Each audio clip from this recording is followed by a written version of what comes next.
Olha, começa nesta segunda-feira o julgamento do primeiro acusado pela morte da menina Vitória, que comoveu São Paulo e balançou o Brasil. Segunda-feira, vocês vão ter a cobertura em tempo real aqui da Record do Balanço Geral. O ajudante de pedreiro, Júlio César, vai a júri popular por envolvimento no sequestro e na morte dessa menina. Vitória, como vocês sabem, essa imagem está para sempre dentro de nós, né? Saiu de casa, em Araçariguama, na Grande São Paulo, para andar de patins. Essa última imagem, a última. Só os patins foram encontrados aí e nunca mais foi vista com vida. O corpo dela foi encontrado 8 dias depois, numa área de mata. O senhor Beto, a quem eu quero agradecer, daqui a pouco vai estar com a gente aqui. O pai de Vitória vai estar falando com a gente. E o pai entregou, inclusive, esse vídeo exclusivo que nem o pai tinha, nem se lembrava mais. É de uma viagem que ele fez com a filha em 2015, 3 anos antes do crime. A reportagem e depois a nossa entrevista com o pai. Balança. Está quase tudo pronto para o julgamento de um dos acusados da morte de Vitória Gabriele, a estudante de 12 anos que foi sequestrada e morta ao sair de casa para andar de patins. O que falta para o desfecho dessa história é uma peça fundamental, uma testemunha que pode não participar do júri popular. A testemunha morava nesta casa, em Mairinque, na Grande São Paulo. Era vizinho de Júlio César Erguesse, o servente de pedreiro de 24 anos que irá a julgamento. Josnei Terebinto apontou o vizinho Júlio César como um dos responsáveis pelo rapto de Vitória. Foi depois disso que a polícia chegou aos outros acusados. Maiara Borges de Abranches, de 24 anos, e Bruno Marcel de Oliveira, de 33. Um quarto suspeito foi preso em maio, 11 meses depois do crime. Odilan Alves, de 36 anos, foi apontado pela polícia como chefe do tráfico em Araçariguama. A polícia ainda investiga se Odilan teria ordenado o sequestro de uma criança com o nome Vitória, que seria irmã de um usuário de drogas, que devia R$7 mil ao traficante. A conclusão é que Vitória foi confundida com essa outra criança. Policiais da delegacia de Araçariguama foram ouvidos na primeira audiência do caso. O chefe dos investigadores contou para o juiz como chegou aos suspeitos. Eu recebi uma ligação de policiais da delegacia de Mairinque. Eles informaram que uma pessoa procurou a polícia militar. Essa pessoa se chamava Josnei. E essa pessoa relatou que ela era muito amiga do Júlio. Muito amiga do Júlio. E o Júlio relatou para ela que estava com a consciência muito pesada. E estava andando muito nervoso ultimamente, porque ele tinha, junto com o Bruno, ido até Araçariguama fazer uma cobrança de dívida de drogas. Chegou em Araçariguama, pegaram uma menina, que o Bruno achava ser filha filha ou parente do devedor, né, dessa droga. Na época das investigações, Josnei disse que Júlio César era um amigo, que eles costumavam compartilhar segredos. Disse que um dia Júlio César apareceu desesperado, confessou o crime e citou a participação de Maiara e Bruno. Josnei se tornou, assim, testemunha-chave. O problema é que, segundo vizinhos, ele mudou de endereço. Não foi mais visto. Em depoimento, Júlio César disse que a confissão de Josnei faz parte de um plano de vingança. A perícia revelou que, sob as unhas de Júlio César, havia DNA de Vitória. Antes de desmentir a história, Júlio César deu detalhes, em depoimento, sobre o dia em que Vitória foi raptada. Pegou a menina, colocou dentro do carro. E nisso a gente pegamos e vamos embora. Como que é essa menina? A morena, no cabelo dela é meio castanho, né? Nem preto, assim, nem loiro, sabe? Tipo, certo. meio Quantos termo. anos a menina tem? Senhor, sei lá, uns 13 anos, sei lá, mais ou menos. Você estava sentado. Na mata onde o corpo de Vitória foi encontrado, os cães identificaram o odor de Bruno. O cheiro de Maiara foi sinalizado a poucos metros dali, na estrada de terra. Os animais também farejaram o terreno onde o casal vivia. Os dois negam participação no crime. Foram presos com base na confissão de Júlio César. Na primeira audiência, Maiara ainda revelou que ela e Bruno sofreram agressões da polícia para que confessassem o assassinato. Levava a gente para a delegacia, falava que era para dar depoimento, batia em mim, batia no meu marido, batia no Júlio, fazendo a gente confessar uma coisa que a gente não fez. Sem o testemunho de Josney, o julgamento vai se basear nos laudos periciais, no faro dos cães que participaram das buscas e nos depoimentos de testemunhas protegidas. Viram o Júlio e o Bruno no dia lá no bar na cidade de Araçariguama. Então não descarta, né, a participação deles. O pai de Vitória faz questão de acompanhar de perto o júri. Só não sabe o que vai sentir quando ficar frente a frente com Júlio César, o primeiro réu a ser julgado pela morte de Vitória. Ela enchia de alegria todo e qualquer ambiente no qual ela estivesse presente, seja lá com a mãe, seja aqui com a gente. Muito brincalhona, muito divertida, sempre sorridente o tempo todo. E esse pedaço da gente não vai ser reconstruído nunca mais. Bem, não vai ser reconstruído nunca mais. E como lidar com a dor da perda de uma forma tão cruel, de um crime tão covarde, da morte de uma menina, de uma inocente. E na segunda-feira vai acontecer o júri popular de um dos envolvidos. Essa imagem que vocês estão vendo é a imagem que o seu Beto, que eu vou até perguntar para ele, é claro que a força vem de Deus, é claro que a força vem da esperança e da certeza da justiça. Mas nada recupera, nada preenche. Essa imagem foi o seu Beto que deu da viagem que ele fez há 3 anos atrás. A nossa repórter, a Ingrid Gribel, ela está lá na cidade com o pai da Vitória e vai falar com a gente. Ingrid, segunda-feira é um dia muito importante, porque não é só o júri, mas para a família será dada, e é o aguardo disso, de uma resposta. Boa tarde. Boa tarde, Geraldo. Um dia importante e um dia muito difícil para a mãe e para o pai da Vitória, para todas as pessoas da família. Está marcado o julgamento, vai acontecer no Fórum de São Roque, que fica no interior de São Paulo. 7 jurados que vão participar desse júri popular, que vão ser sorteados pouco depois do início da sessão. É um julgamento que deve durar 2 ou 3 dias. Quem vai acompanhar tudo de perto, que quer ouvir a sentença do juiz, é o Beto, pai da Vitória, que está aqui do meu lado. Ele que acompanhou cada etapa desse processo, cada audiência. Eu imagino a dificuldade de ter acesso aos laudos, às informações, a crueldade, como tua filha, a Vitória, foi morta, mas você faz questão de ir até o final. Com certeza, Ingrid. Primeiramente, boa tarde a todos. Agradecendo mais uma vez o espaço concedido.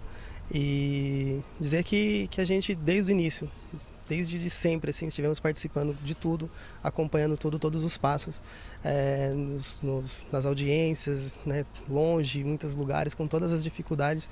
Ainda assim a gente não se eximiu, e a gente faz isso por ela o tempo todo, para que a gente possa não só dar o descanso devido para a Vitória, mas também conseguir virar essa página para seguir em frente. Pela primeira vez, você vai ficar frente a frente ao Júlio César. Você nunca se encontrou com ele pessoalmente.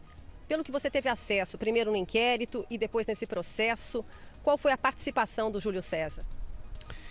Então, a gente tem acompanhado muitos dizeres, muitas coisas, mas assim, dentre todas as coisas que eles dizem, dentre todas as 12 versões que foram passadas, em quais delas ele conseguiu se eximir, né, da prova debaixo das unhas, do DNA, que a gente viu agora recentemente na cidade de Alumínio, que foi a prova de DNA também que ajudou a incriminar o culpado.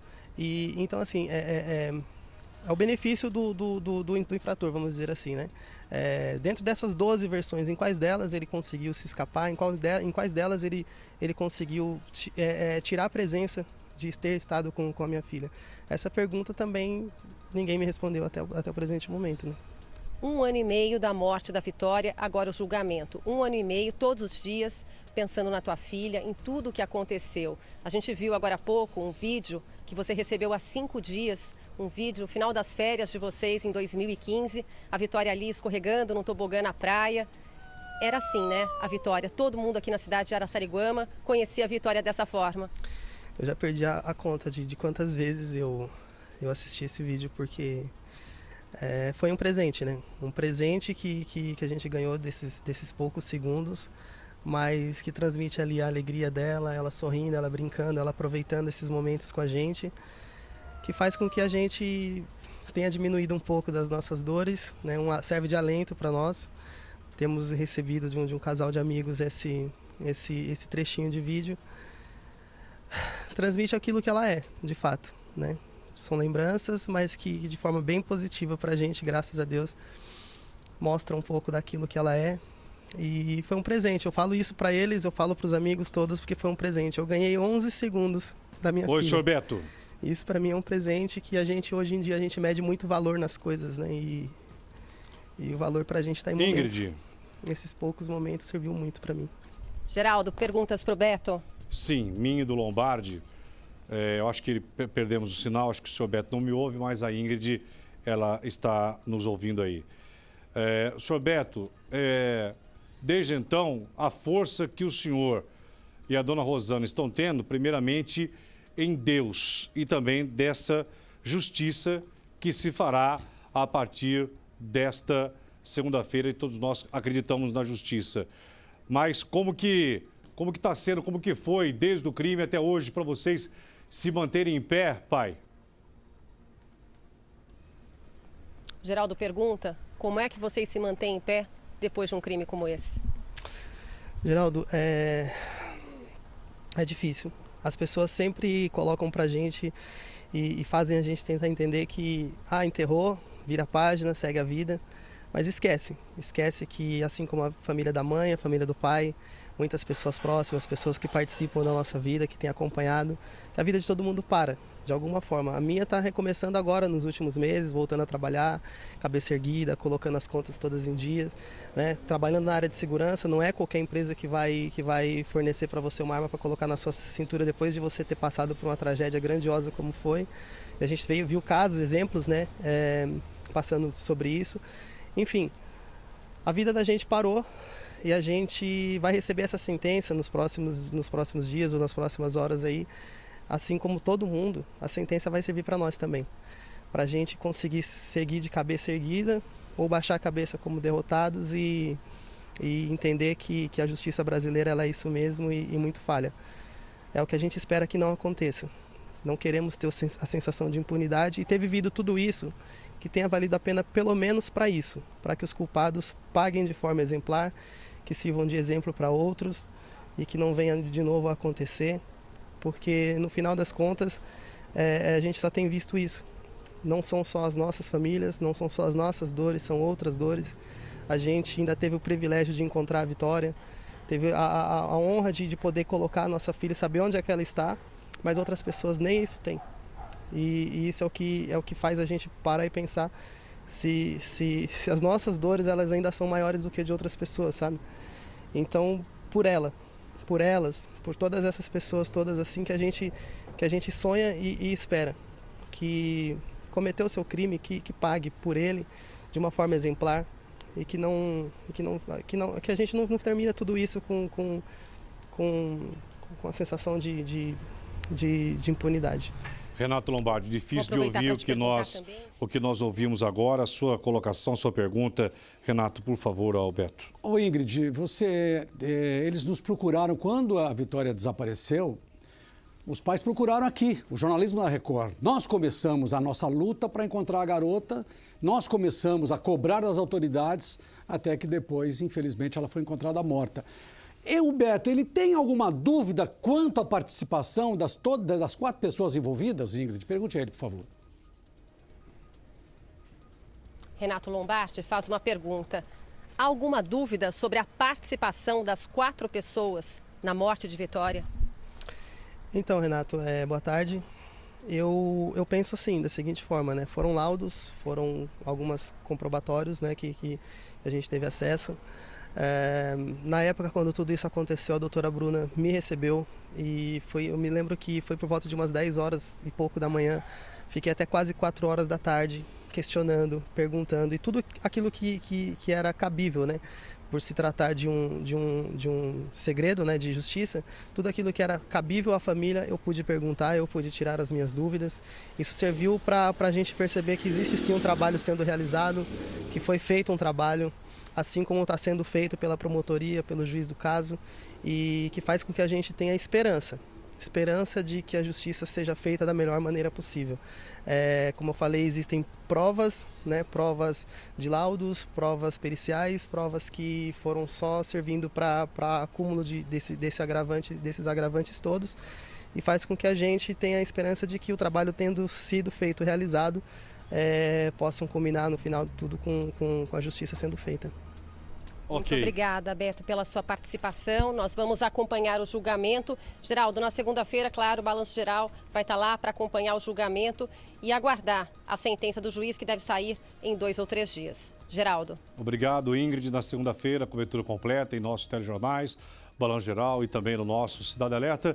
E vamos ver, né, o que o júri, a forma com que o júri vai entender o que vai ser apresentado, a acusação. O júri popular, né, Geraldo, vai depender exatamente da população. São 7 pessoas, 13 se apresentam, eles vão excluindo até chegarem a 7 pessoas que vão decidir se a pessoa é culpada ou inocente. Você já sabe do júri quantos homens e quantas mulheres, Lombardi? É na hora, né? Não, é na hora. Só na hora eles excluem quem eles não querem, os advogados dos 2 lados, depois eles escolhem os 7 jurados. Bem, cobertura completa nos nossos telejornais.